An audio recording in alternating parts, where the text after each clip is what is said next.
In the quiet suburban sprawl of Willow Creek, a neighborhood in Northern California, a seemingly trivial dispute over a backyard hedge spiraled into a saga of greed, betrayal, and redemption that left an entire community forever changed.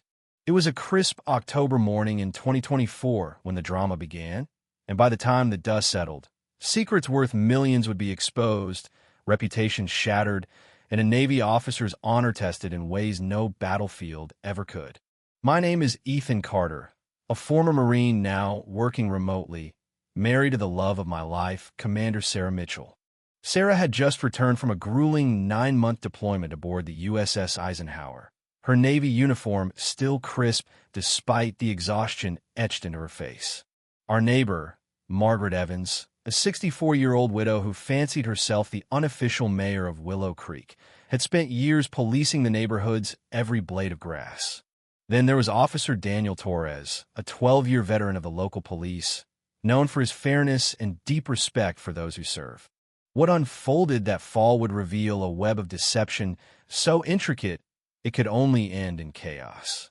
It all started when Sarah's black SUV rolled into our driveway at 10:15 a.m. on a Saturday, the autumn sun glinting off her polished service medals. I was waiting on the porch, clutching a bouquet of daisies, my heart pounding like I was a kid seeing her for the first time. 4:47 seconds, the world was perfect. Sarah stepped out, her smile weary but radiant, and I ran to her, lifting her off the ground as we laughed, her familiar scent of lavender and jet fuel wrapping me in relief.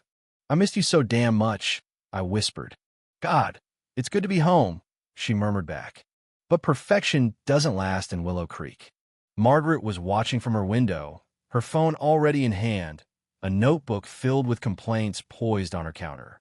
Our hedge 4 feet tall, meticulously trimmed, and fully approved by the Homeowners Association 6 months earlier was about to ignite a suburban war. What I didn't know then was that Margaret had been plotting for months. She'd signed our hedge approval herself, her looping signature unmistakable on the HOA document, but now she was ready to claim it was a mistake. Her obsession wasn't about rules. It was about a $3 million secret tied to a massive retail development planned across the street, a glittering complex of shops, restaurants, and theaters that would transform Willow Creek. Margaret's house, with an unobstructed view of the project, could fetch $1.2 million on the market. Our hedge blocked that view, slashing her potential profit by nearly $500,000. She'd been photographing our yard, calling city officials, and building a case to force us to tear it down, all while pretending to be the neighborhood's moral compass. The confrontation came fast. Margaret stormed across her lawn, clutching a clipboard like a weapon. "Don't you dare go inside," she bellowed, her voice sharp enough to cut glass. "That hedge violates every HOA rule in the book." Sarah, still in her uniform, blinked in confusion but kept her composure, years of military training holding her steady. "I'm sorry, what's the issue?" she asked politely. Margaret's eyes narrowed. "Don't play dumb with me. I've documented every inch of that monstrosity while you were off on your ship. I stepped in, my own training kicking in. Margaret, we have written HOA approval, signed by you." She scoffed, her face twisting with contempt. "That's expired. New rules apply. Your approval's worthless." Sarah's voice stayed calm, commanding. "Could you specify which rules we're breaking?" Margaret faltered, then exploded. "Don't you ma'am me like I'm one of your sailors. I'm calling the police." Her 911 call was a performance for the ages, her voice trembling with fake fear. "There's a Navy officer threatening me, a defenseless widow. She's aggressive, hostile. I fear for my life." Sarah whispered to me, bewildered. "Is this woman unhinged?" I had no answer, but the knot in my stomach told me this was only the beginning. Officer Torres arrived in under 5 minutes, his cruiser's lights drawing neighbors to their windows. Margaret launched into her victim act, painting Sarah as a military tyrant. But when Sarah stepped forward, her commander's insignia gleaming, Torres's demeanor shifted. He recognized her rank instantly, his posture straightening. "Commander Mitchell, thank you for your service. Can you explain what's going on?" Sarah handed him a folder with military precision. Here's the HOA approval, signed by Mrs. Evans 6 months ago. Torres reviewed it, his brow furrowing as he glanced at Margaret. This looks legitimate, ma'am, he said to Sarah, then turned to Margaret. Given your complaint and the commander's expertise, how would you suggest we proceed? Margaret's face crumpled.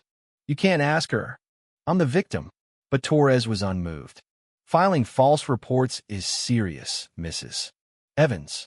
This document checks out. The neighborhood buzzed with whispers as Margaret's plan unraveled. But she wasn't done. That night, she called an emergency HOA meeting, deliberately excluding Sarah's blatant rule violation. She spent the day poisoning neighbors against us, whispering lies about Sarah's military arrogance. The meeting was a trap. The community center arranged like a courtroom, Margaret at the front with a slideshow of our hedge, angled to look menacing. This is a threat to our safety, she declared, demanding its removal. But Sarah was ready. She'd spent the night researching, uncovering Margaret's lack of official HOA authority and past complaints against her. When Sarah stood, her voice steady, she dismantled Margaret's lies with devastating calm. Here's Mrs. Evans's signature approving our hedge. Here's her email praising it. And here's the rule stating only elected officials can call meetings, not one. The room fell silent, neighbors turning on Margaret with questions she couldn't answer. The HOA president shut it down. This meeting's over. The hedge stays. Margaret's next move was pure malice. She posted a viral social media rant. Navy officer terrorizes elderly widow. With doctored photos and hashtags like military abuse, it spread like wildfire. 500 shares in hours. Comments called for Sarah's discharge. Her unit's information was doxed. At home, Sarah broke, tears streaming as she read the hate. What if the Navy believes this? My career's on the line. I held her, fury burning in my chest. We'll fight this, Sarah. Truth wins. But the community fractured. Our car was egged. Notes threatened us, and even our local cafe turned cold.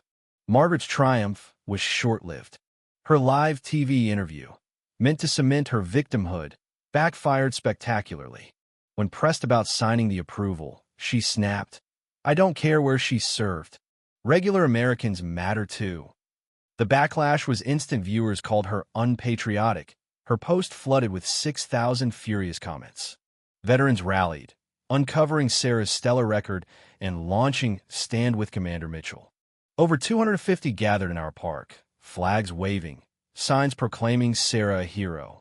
Her commanding officer called, unwavering. The Navy stands behind you, Commander. Neighbors brought meals, businesses displayed support, and Margaret became a pariah shunned at stores, her friends crossing the street to avoid her. Then came the bombshell. A developer, James Larson, knocked on our door with a folder. Margaret's fight wasn't about rules, he said. It was about a $3 million retail complex across the street. Your hedge blocked her view, costing her $400,000 in profit. Margaret had known for months, signing our approval while plotting to undo it. Her greed drove every lie, every call, every post. But her viral meltdown made her house unsellable. Listed at $1 million, it dropped to $620,000, selling for a loss after buyers fled, spooked by her infamy. She moved to a dingy apartment 2 towns over, her social and financial life in ruins. Sarah's grace shone through. She even wished Margaret peace when they met by chance at a store, though Margaret could barely meet her eyes. A year later, Willow Creek thrives. Sarah's promoted, our hedge a symbol of resilience. A new military family lives in Margaret's old house, welcomed with a barbecue. But Margaret? She was arrested last month for harassing her new neighbors over their mailbox. Has she learned anything, or is she doomed to repeat her mistakes? What would you do if greed turned your neighbor into a monster? Could you forgive someone who tried to destroy you? Share your stories, like this post, and subscribe for more tales where truth triumphs over lies.